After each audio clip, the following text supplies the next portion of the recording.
शालिनी हुबलीकर और मेरे चैनल में आप सबका बहुत बहुत स्वागत है।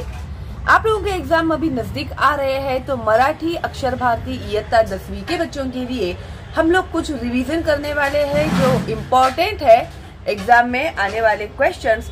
तो वो मैं आज आप लोगों को एक्सप्लेन करके बताने वाली हूँ। तो सबसे पहले जो एक क्वेश्चन होता है वो होता है स्थूल वाचन का। ठीक है, तर स्थूल वाचन में मोठे होत असलेल्या मुलांनो जो है ये लेसन बहुत ही इम्पोर्टेंट है आप लोग के एग्जाम के लिए। मोठे होत असलेल्या मुलांनो, ये जो डॉक्टर अनिल काकोडकर इन्होंने लिखा हुआ ये जो लेसन है, इसमें आप लोगों के लिए बहुत ही इम्पोर्टेंट सीख दी हुई है। ठीक है, ये लेसन मैंने, और ये जो आप लोग का कंप्लीट सिलेबस मेरा हिंदी एंड मराठी का हो गया है। आप नए हैं मेरे चैनल पे तो प्लीज एक बार जाके आप लोग सारे वीडियोस देख लेंगे तो आप एग्जाम के लिए रेडी हो जाएंगे। इतना मैंने डिटेल में आप लोगों को ये सिखाया हुआ है और ये लेसन बहुत ही इम्पोर्टेंट है। और बोर्ड एग्जाम में पिछले सालों में आए हुए क्वेश्चंस कौन से थे वो भी मैं आप लोगों को बताने वाली हूँ और कुछ इम्पोर्टेंट क्वेश्चन के आंसर्स भी मैं देने वाली हूँ आप लोगों को। तो आई होप आप लोगों को बहुत ही हेल्प होगा आपके एग्जाम्स के लिए। ओके, अभी एग्जाम में आप लोगों को जो क्वेश्चन आएगा, स्वमत अभिव्यक्ति। स्वमत जो मैं हर बार आपको बोलती हूँ कि स्वमत देख के आप लोग घबरा जाते हो, बैंड बज जाती है आप लोगों की। तो स्वमत का मतलब होता है यूर ओपिनियन। स्व मीन्स यू, मत means opinion, your own opinion, my own opinion. स्व means mine, okay, mine opinion. Okay, तो related to that topic you have to write answer. तो ओपिनियन देना है, मतलब कुछ भी ओपिनियन नहीं देना है, रिलेटेड टू टॉपिक देना है। ठीक है, तो अभी जैसे कि हम लोगों ने लेसन सीखा हुआ है, ठीक है, अगर आपने नहीं देखा है इसका एक्सप्लेनेशन तो प्लीज पहले इसका एक्सप्लेनेशन देखिएगा। आप लोग प्लेलिस्ट में जाइए, 10th स्टैंडर्ड के वीडियोस में आपको इसके सारे लेसन्स के एक्सप्लेनेशंस मिल जाएंगे। इसके क्वेश्चन एंड आंसर्स के भी मैंने एक्सप्लेनेशंस आप लोगों को दे दिए हैं। ओके, तो अभी यहाँ पर इन्होंने दिया हुआ है टीपा लिहा। तो टीपा लिहा मीन्स एक शॉर्ट नोट लिखना है हम लोगों को। ओके, तो यहाँ पर इन लोगों ने एक दिया है बार्क, BARC, बार्क। अगर एक्सप्लेनेशन देखा है तो आपको पता है इसका मतलब। और दूसरा दिया है डॉक्टर होमी भाभा। ओके, तो सबसे पहले हम लोग शॉर्ट नोट लिखेंगे बार्क का। बार्क, बार्क म्हणजे BARC म्हणजेच, तो ये जो है शॉर्ट फॉर्म है, BARC is a short form. Okay, तो इसका फुल फॉर्म क्या है? तो इसका फुल फॉर्म है Bhabha atomic research centre. Okay, चे लघु रूप, लघु रूप मीन्स शॉर्ट फॉर्म लिखते हैं हम लोग बार्क। ओके, बार्कला मराठीत भाभा अणुसंशोधन केंद्र असे म्हणतात, वही मराठी में लिखा हुआ है। डॉक्टर होमी भाभा हे भारतातील थोर अणुशास्त्रज्ञ होते, एटॉमिक सायंटिस्ट थे। कौन? होमी भाभा, डॉक्टर होमी भाभा। त्यांनी भारतामध्ये अणुसंशोधनाचा पाया घातला। पाया यानी फाउंडेशन। उन्होंने एटॉमिक रिसर्च का क्या डाला? फाउंडेशन डाला इंडिया में। भारताच्या अणुसंशोधनाचे होमी भाभा हे अध्वर्यू होत। ओके, अध्वर्यू म्हणून त्यांचे नाव अणुसंशोधन केंद्राला दिले आहे। तो मे बी अर्धवर्यू का प्रॉपर मीनिंग मुझे पता नहीं चल रहा है यहाँ पे, अगर आपको पता है तो प्लीज मुझे कमेंट करके बताना। ठीक है, बार्क ही संस्था प्रचंड मोठी व नावाजलेली आहे। नावाजलेली का मतलब होता है पॉप्युलर है। ही संस्था अणु ऊर्जे संबंधित संशोधनाचे महत्वपूर्ण कार्य आस्थागायत निष्ठेने करीत आहे। तो ये जो है अणु ऊर्जा के रिलेटेड जो भी उनका काम है वो आज तक करते आ रही है।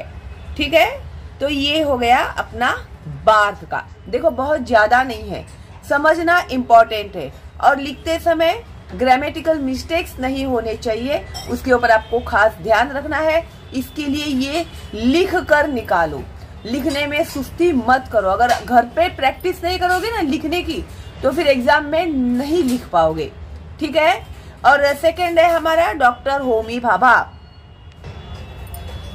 डॉक्टर होमी भाभा, डॉक्टर होमी भाभा हे भारतातील विश्वविख्यात अणुशास्त्रज्ञ होते। विश्वविख्यात मीन्स वर्ल्ड फेमस अणुशास्त्रज्ञ, एटॉमिक सायंटिस्ट थे।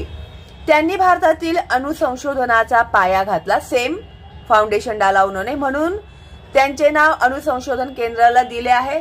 सेम रिपीट हुआ, बार्क में भी हमने यही लिखा हुआ है, डॉक्टर होमी भाभा में भी उनके बारे में ही हम लोग लिख रहे हैं, है ना। तो 2 तीर 1 शिकार हो गया, दोनों के आंसर हम लोगों को सेम मिल रहे हैं। ओके, थोड़ा सा इसमें ना कॉमन सेंस यूज करना आपको बहुत जरूरी होता है। अभी हम लोग कॉमन सेंस कभी यूज करेंगे जब हम लोग को क्वेश्चन का मतलब समझ में आया तो हम लोग यूज करेंगे, है ना। इसके लिए ना कभी भी समझ के लो, रट्टा मारने के पीछे मत पड़ो। एक बार तुम लोग को समझ में आ गया ना तो तुम लोग तुम्हारी लैंग्वेज में लिखोगे तो तुम लोग को पूरे मार्क्स मिलेंगे। ओके, तो वो एग्जाम में कैसे पेपर लिखोगे तुम लोग, उसके ऊपर भी मैं एक वीडियो बनाने वाली हूँ, ताकि एग्जामिनर जब एग्जाम चेक करता है तो वो क्या क्या चेक करता है वो भी मैं आप लोग को बताने वाली हूँ। तो अगर आप नए हैं, सब्सक्राइब नहीं किया है तो अभी सब्सक्राइब करके रखना। बार्क म्हणजे बाबा एटॉमिक रिसर्च सेंटर से त्यांचे व्यक्तिमत्व तरुण नवीन शास्त्रज्ञ पिढीला स्फूर्तिदायक होते। त्यांचे व्यक्तिमत्व, व्यक्तिमत्व का मतलब होता है पर्सनालिटी। तो उनकी जो पर्सनालिटी है ना, तरुण नवीन शास्त्रज्ञ, जो यंग न्यू साइंटिस्ट लोग हैं, इस पीढ़ी का मतलब होता है जनरेशन। जनरेशन के लिए स्फूर्तिदायक होते। स्फूर्तिदायक मीन्स एनकरेजिंग। लेखकांनी त्यांच्याबद्दल सांगितलेली एक आठवण आहे, तो उनका जो एक मेमोरी था, एक याद थी उस बच्चों के बारे में, वो उन्होंने अपने साथ इस लेसन में शेयर की हुई है। तो वो हम लोग शॉर्ट में लिखेंगे। लेखक जेव्हा ट्रेनिंग स्कूलला शिकत असताना तिथे होमी भाभा 3-4 वेळा आले होते। अब ये जो राइटर थे, जब वो ट्रेनिंग स्कूल में थे वहां पर, तभी वहां पर विजिट करने के लिए कौन आया था? होमी भाभा आए थे, डॉक्टर होमी भाभा आए थे। मुला मुलींनी त्यांना विचारले की आम्हा सर्वांना पुरेल इतके काम आहे का? अभी उन्होंने क्या पूछा? हम लोग तो इतने सारे लोग हैं, हम लोगों को सबको मिलेगा, ऐसा कुछ काम है क्या आपके पास? तेव्हा भाभा म्हणाले कि तुम्ही चिंता करू नका। तभी उन्होंने क्या कहा? डोंट वरी, तुम लोग कुछ भी चिंता मत करो, तुम्हें सर्वजन संशोधन करा। क्या करो तुम लोग? सब जन मिलके रिसर्च करो। संशोधन का मतलब होता है रिसर्च करो। तुम्ही स्वतःच काम निर्माण करा, तुम लोग ही क्रिएट करो अपने लिए काम। हम लोग दे वो काम तुम लोग करोगे, ऐसा मत करो। तुम लोग क्रिएट करो कि तुम लोग क्या करने वाले हो करके। काय काम करायचे ते तुम्ही स्वतःच ठरवा। तुम्हें क्या काम करना है ये तुम ही डिसाइड करो। बॉसने सांगितले तेवढेच काम करायचे, ही प्रवृत्ति चुकीची आहे।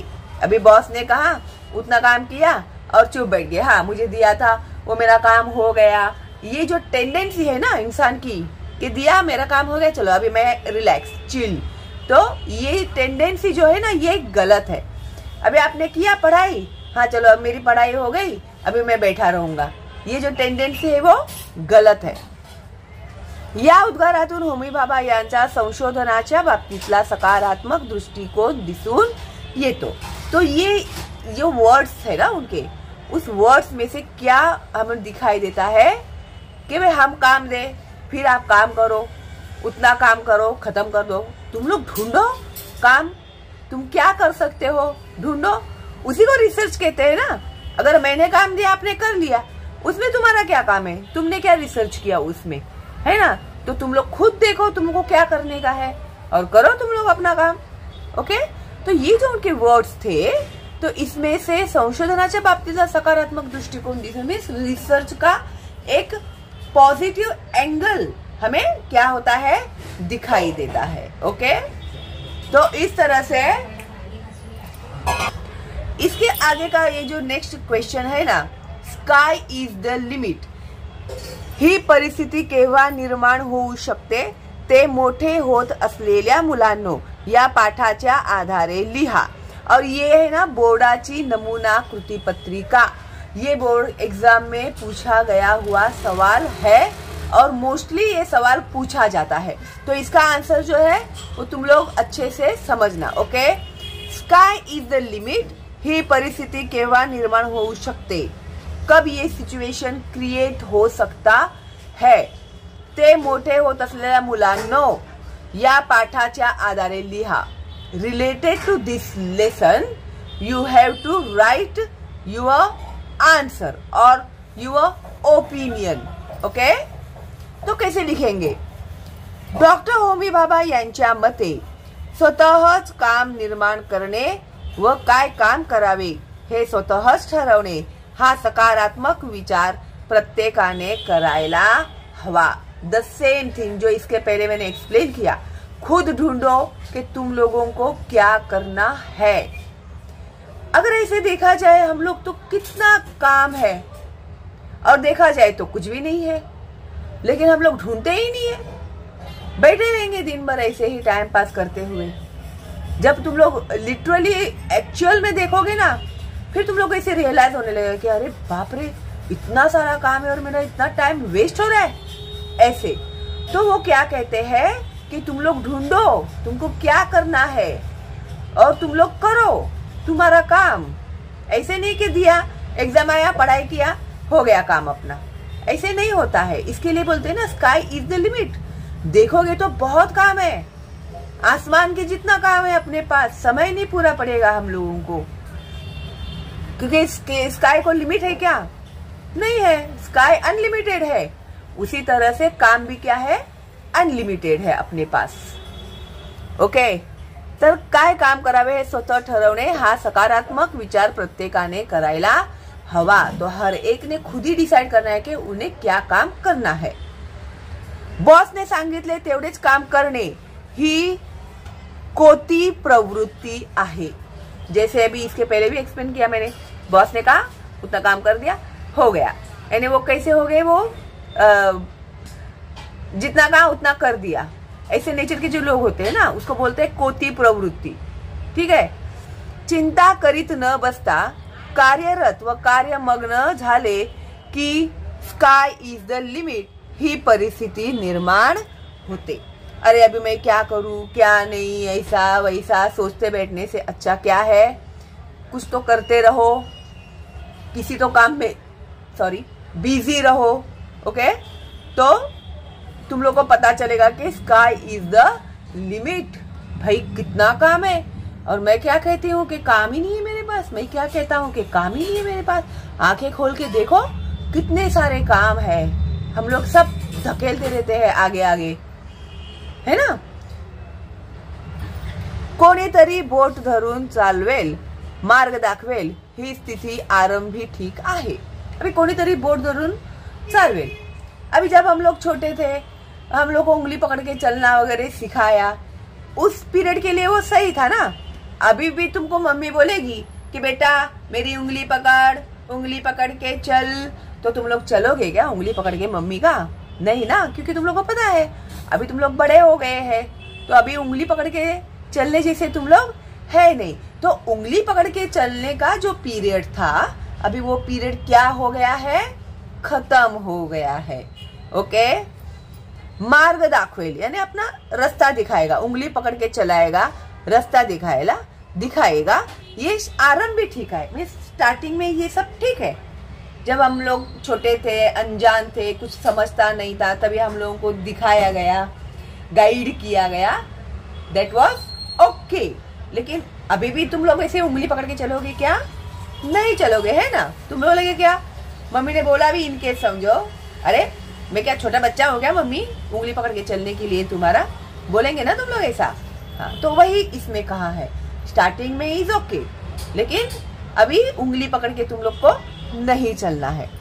परंतु शेवटी स्वतःचे मार्ग स्वतः शोधणे, ऊर्जा मिळवणे व कार्यात सक्षम होणे हे ध्येय असावे। परंतु शेवटी एट लास्ट स्वतःचे मार्ग स्वतः शोधने, अपना रास्ता हमें ही ढूंढना है, क्या करना है क्या नहीं। बाकी के जो भी लोग हैं ना, घर के पेरेंट्स है, बुजुर्ग है, टीचर्स है, फ्रेंड्स है, ये लोग सब तुम्हारे साथ बात करेंगे, सब ये करेंगे, एंजॉय करोगे, तुम लोग एंटरटेन करोगे, लेकिन तुम्हें क्या करना है ये कौन डिसाइड करेगा? तुम ही डिसाइड करोगे, है ना। तुम्हें ही करना है तो होगा वो, तुम्हें ही पढ़ना है। तुम्हारी मम्मी ने रात भर पढ़ाई किया तो एग्जाम जाके तुम लोग दे के आ सकते हो क्या? नहीं ना। तुम्हें भूख लगी है, अगर मम्मी ने वहां पे खाना खा लिया, तुम्हारा पेट भरने वाला है क्या? नहीं। तुम्हें भूख लगी है, तुम ही खाओगे। तुम्हारे मुंह के अंदर से जब निवाला पेट में जाएगा तभी तुम्हारा पेट भरेगा ना। तो ऐसे ही काम का भी होता है, ऐसे ही पढ़ाई का भी होता है। तो तुम्हारा काम तुम्हें ही करना है, तुम्हारे लिए करना है, ठीक है। तो इसी तरह से कुछ ढूंढो, ओके। एनर्जी, अपने में एक एनर्जी क्रिएट करो, कुछ तो ढूंढ के निकालने की। वह कार्यात सक्षम होने, हमेशा एक्टिव रहना चाहिए। ऐसे मरियल के जैसे बैठे रहे घंटों एक जगह पे टाइम पास करते हुए, ऐसे नहीं रहना चाहिए। एक्टिव रहना चाहिए, हमेशा कुछ न कुछ करते रहना चाहिए। फिर देखो तुम लोग कितना फर्क पड़ेगा तुम लोगों के लाइफ में जब तुम ऐसे करोगे ना। तो आइडल बैठे रहने में और हमेशा बिजी रहने में बहुत फर्क होता है। और तुम लोग खुद रियलाइज करोगे, अरे यार इतना दिन बर्बाद कर दिए मैंने, ऐसा लगेगा तुम लोगों को। सच्ची बोल रही हूं मैं, तुम लोग करके तो देखो। यालाच स्काय इज द लिमिट असे म्हटले आहे, ओके। इतनी बड़ी दुनिया है, कितना कुछ है करने के लिए। अगर हम लोग बोलेंगे कि भाई हमारे पास कुछ भी नहीं है, या फिर आप उतना दो हम करेंगे, चुप बैठ जाएंगे, तो ये जो टेंडेंसी है हमारी बिहेवियर की, ये बिल्कुल भी सही नहीं है। स्काई इज द लिमिट, आसमान के जितना काम है अपने पास जो कभी खत्म ही नहीं होगा, ठीक है। तो उसको कैसे हमें ये करना है, अपने अंदर डेवलप करना है, इस बात को, उसी के बारे में इन्होंने हमें ये बताया हुआ है। And this question is very very important, okay. तो स्टार मार के रखना इस क्वेश्चन को और लिख कर निकालना। अभी तो मैंने एक्सप्लेन कर ही दिया है आप लोगों को। उसके बाद है नेक्स्ट, मेटलायझिंग प्रक्रियेवर काम न होण्यामागची कारणे कोणती असावीत असे तुम्हाला वाटते। अभी ये जो मैंने लेसन एक्सप्लेन किया है, इसमें इसके बारे में पूरी जानकारी दी है। अभी मैं तुम लोग को आंसर एक्सप्लेन करती हूँ। बार्क मध्ये लेखक इंजीनियर म्हणून रुजू झाले। अभी जब ये राइटर थे ना, ये होमी बाबा ने नहीं लिखा हुआ है। बार्क में जहां पर वो सीखने को गए थे, जो राइटर थे अनिल काकोडकर, डॉक्टर अनिल काकोडकर, वो जब बार्क में इंजीनियर करके गए थे। रुजू झाले मीन्स जब वो लोग वो गए वहां पे, तेव्हा त्यांना मेटलायझिंग प्रक्रियेवर काम करायला सांगण्यात आले। त्या प्रसंगातून आपल्याला मेटलायझिंग प्रक्रियेवर काम न होण्याची कारणे कळतात। अभी ये जो मेटलाइजिंग है उसके ऊपर अभी तक काम क्यों नहीं हुआ, उसका रीजन उन्हें पता चला जब वो गए वहां पे।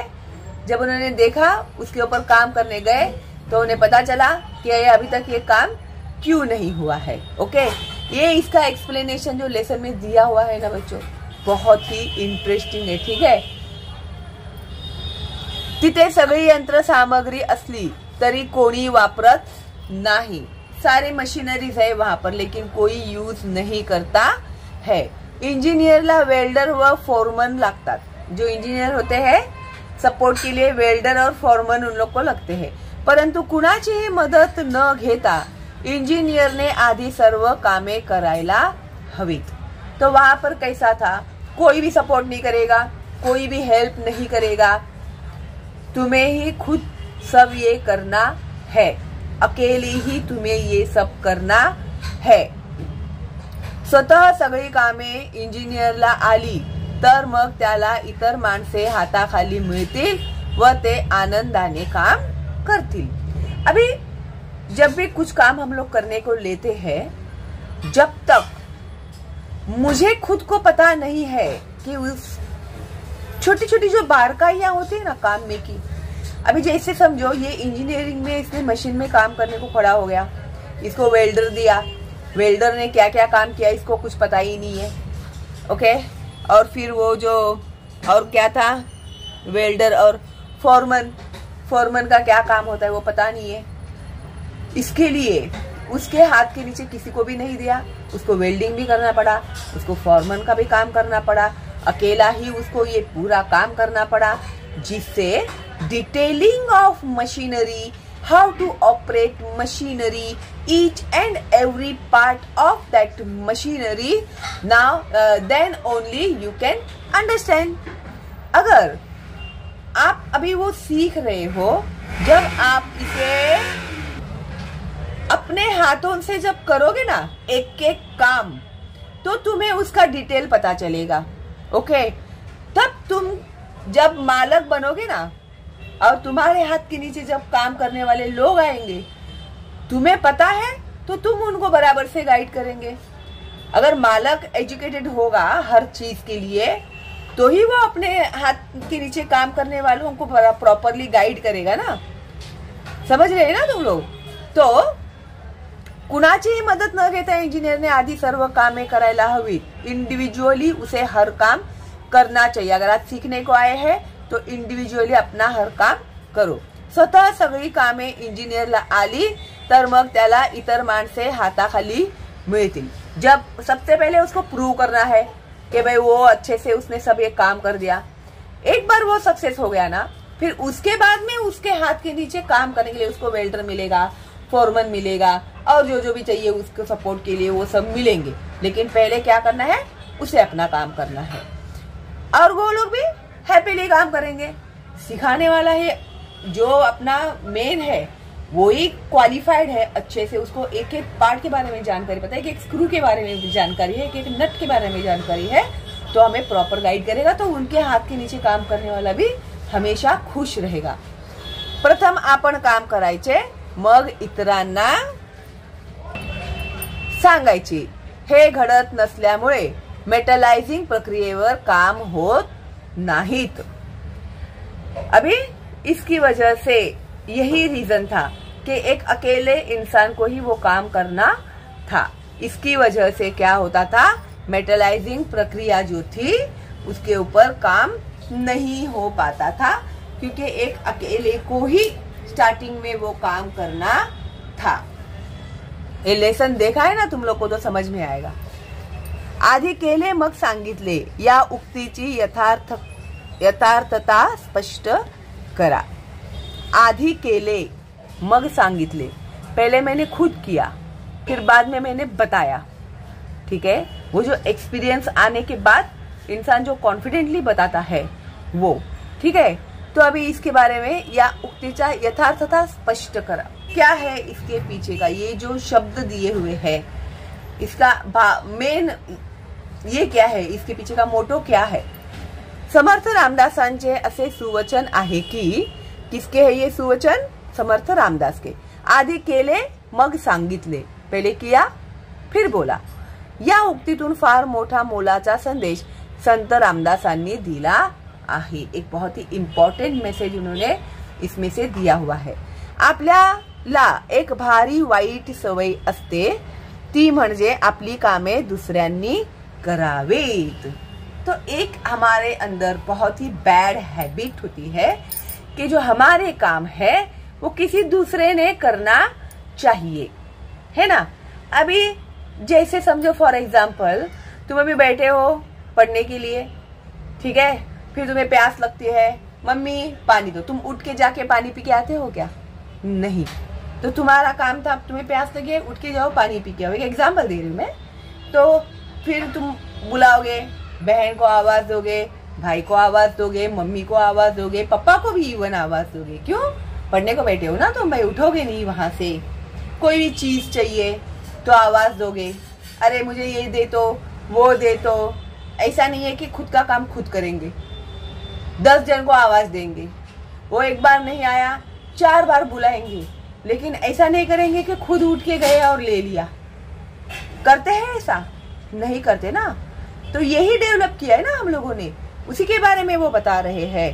क्या हम लोगों में एक वेरी बैड हैबिट ये है कि हम चाहते हैं कि हमारा काम जो है वो कोई दूसरा करे। आपल्या आळशी प्रवृत्तीतून देरे हरी खाटल्यावरी अशी मनोभावना तैयार होणे गैर आहे। अभी ये किसका ये है? अभी लेजीनेस ना, उठने को कंटाला, करने को कंटाला, खुद का काम खुद का लेने को कंटाला, 10 जन को आवाज लगाएंगे। तो इसे बोलते हैं, एक कहावत है, देरे हरी खटल्यावरी। अभी देरे हरी खटल्यावरी यानी पलंग के ऊपर बैठे रहते हैं, पानी दो, नाश्ता दो, चाय दो, ये सब बोलते रहने का, उसको बोलते हैं देरे हरी खटल्यावरी।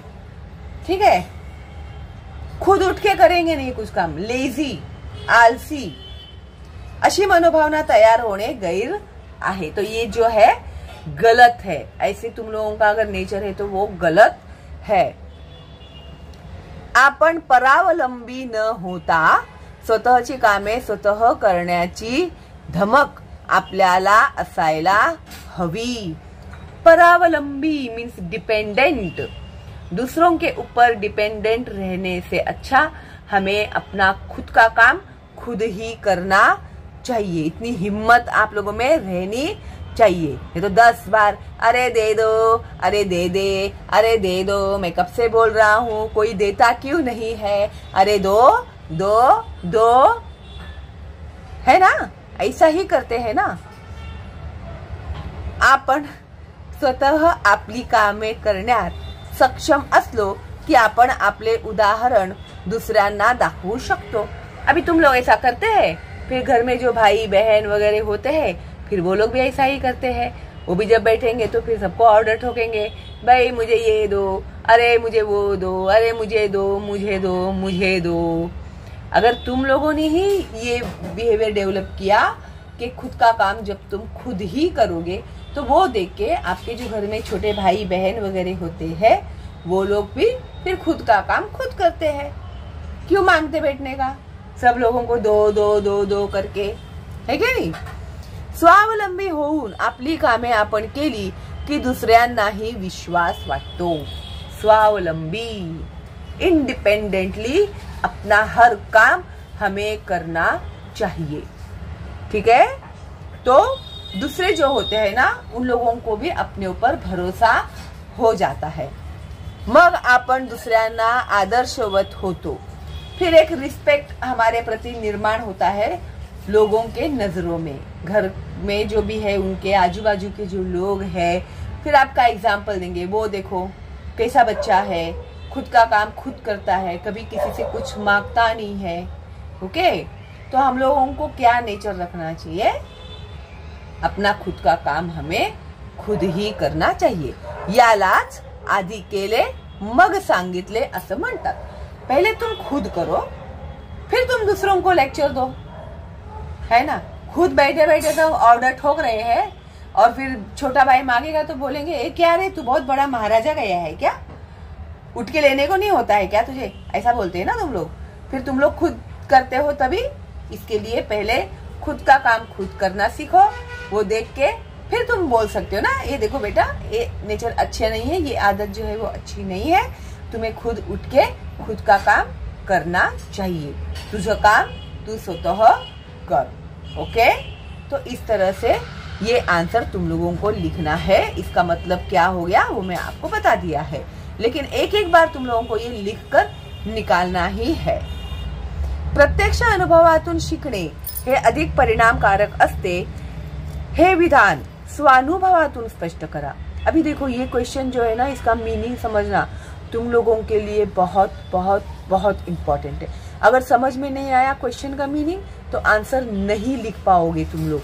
ठीक है, अभी देखो प्रत्यक्ष अनुभवातून शिकणे, अपनी एक्सपीरियंस से सीखना, प्रैक्टिकली अपनी एक्सपीरियंस से सीखना है अधिक परिणामकारक असते, ये बहुत ज्यादा इफेक्टिव होता है।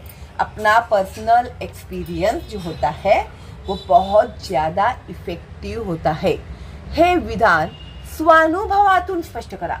स्वानुभवातून मीन्स युअर एक्सपीरियंस।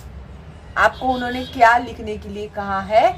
आप लोगों का एक्सपीरियंस इन्होंने लिखने के लिए कहा है कि पहले खुद एक्सपीरियंस करो, फिर उसका इफेक्ट कितना ज्यादा रहता है। तो तुम लोगों को ऐसा क्या एक्सपीरियंस आया है? ये this is also kind of स्वमत नहीं, इसमें तुम लोगों का ही ओपिनियन, स्वानुभव, तुम्हें आया हुआ एक्सपीरियंस, इसमें तुम लोगों को लिखने के लिए कहा है। अभी आंसर में इन लोगों ने क्या दिया है? दिवाळीत रंगीत कागदी कंदिलांची शोभा मला खूप आवडते। अभी ये मैं लिख रही हूँ, आपका जो एक्सपीरियंस है आप लिख सकते हैं, ठीक है। एक एग्जाम्पल है यहाँ पे, ओके। आई नेहमी बाजारातून छोटे कंदील विकत आणायची। यावर्षी मी ठरवले की आपण स्वतः कागदी कंदील तयार करायचा। बघूया जमते की नाही ते। मी स्वतः स्टेशनरीच्या दुकानातून रंगीत जिलेटीन, कागद व काड्या आणल्या। सुताचे बंडल आणले। दिवाळीच्या आदल्या सकाळी कंदील करायला घेतले। चौकोनात काड्या जोडायला घेतल्या, पण काही मनासारखे जमेना। दुपार झाली, मी पुन्हा विस्कटायचो, पुन्हा जोडायचो। नीट जमत नव्हते, पण निर्धार केला की कंदील पूर्ण झाल्याशिवाय जेवायचे नाही। हळूहळू मला ते जमायला लागले। पूर्ण कंदिलाचा काड्यांचा सांगाडा तयार झाला। मग त्यावर ताणून वेगवेगळे रंगीत कागद चिटकवणे सोपे गेले। अखेर खूप मेहनतीनंतर सुंदर कंदील तयार झाला। तेव्हा मला कळले की प्रत्यक्ष अनुभवातून शिकणे हे अधिक परिणामकारक असते। अभी यहाँ पर इन्होंने जो एग्जाम्पल दिया हुआ है कि मम्मी हमेशा दिवाली में क्या करती थी, छोटे छोटे जो कंदील होते थे वो बाहर से खरीद के लेके आती थी। तो इस बार मैंने इसे डिसाइड किया कि इस बार मैं घर में ही वो सारे कंदील छोटे छोटे जो है जो मम्मी परचेज करके लेके आती है वो मैं घर पे ही बनाऊंगा, ठीक है। तो फिर वो गया स्टेशन पे, स्टेशनरी के दुकान में से सब सामान लेके आए, जिलेटिन, कागज व काड़िया। एक्सपेरिमेंट कर रहा है ना, उसको भी किसी ने सिखाया नहीं ना, कोई गाइड कर रहा है, तो वो खुद ही तैयार कर रहा है छोटे छोटे कंदील। तर चौकोनात काड्या जोडायला घेतल्या, पण काही मनासारखे जमेन। अगर तुम लोगों ने किया रहेगा कभी कोशिश, अगर नहीं किया है तो इस दिवाली में जरूर करना। दुपार झाली, मी पुन्हा विस्कटायचो, पुन्हा जोडायचो। और बहुत बार अनसक्सेस हुआ, फिर उसने खोला, फिर बनाया, फिर खोला, फिर बनाया, तो उसको जम ही नहीं रहा था वो। फिर उसने डिसाइड किया कि जब तक ये पूरा नहीं होगा वो तब तक खाना नहीं खाएगा, ठीक है। फिर जैसे जैसे वो एक्सपेरिमेंट करते गया ना, ऐसे लगा के देखो, वैसे लगा के देखो, फिर उसको धीरे धीरे आइडियाज आने लगे। फिर उसके बाद से वो प्रॉपरली उसको लगाने लगा। फिर हळूहळू जमायला लागले। पूर्ण कंदिलाच्या काड्यांचा सांगाडा तयार झाला। मग त्यावर ताणून वेगवेगळे रंगीत कागद चिकटवणे सोपे केले। अखेर खूप मेहनतीनंतर सुंदर कंदील तयार झाला, ठीक है। तेव्हा मला कळले की प्रत्यक्ष अनुभवातून शिकणे हे अधिक परिणामकारक असते। मीन्स उसने खुद से कोशिश करके उसको पूरा एक एक चीज का डिटेलिंग पता चला। तो प्रत्यक्ष अनुभवातून जब मैंने खुद किया, एक्सपीरियंस लिया, तो मुझे क्या हुआ, बहुत ज्यादा वो इफेक्टिव लगा, ठीक है। तो इसका आंसर तुम लोगों को इस तरह से लिखना है। तो मोटे होत असलेल्या मुलांनो, स्थूल वाचन के मैंने सारे क्वेश्चन एंड आंसर्स आप लोगों को दे दिए हैं। किस तरह से आप लोग लिखोगे, सवाल कैसे समझोगे और आंसर लिखोगे, तो उसके बारे में भी मैंने आपको बताया है, ठीक है। एग्जाम में आप लोगों को किस तरह से पेपर लिखना है, तो एग्जामिनर आपको पूरे मार्क्स देगा, उसके बारे में भी मैं आप लोगों को बताने वाली हूँ, ठीक है। तो चलो देन, लाइक देना, भाई फ्री है मेरा ये चैनल, तो ज्यादा से ज्यादा फॉरवर्ड करना अपने दोस्तों को, रिलेटिव्स को, ताकि उन बच्चों का भी फायदा हो, ओके। तो चलो मिलते हैं अगली वीडियो में, तब तक के लिए all the best and bye bye.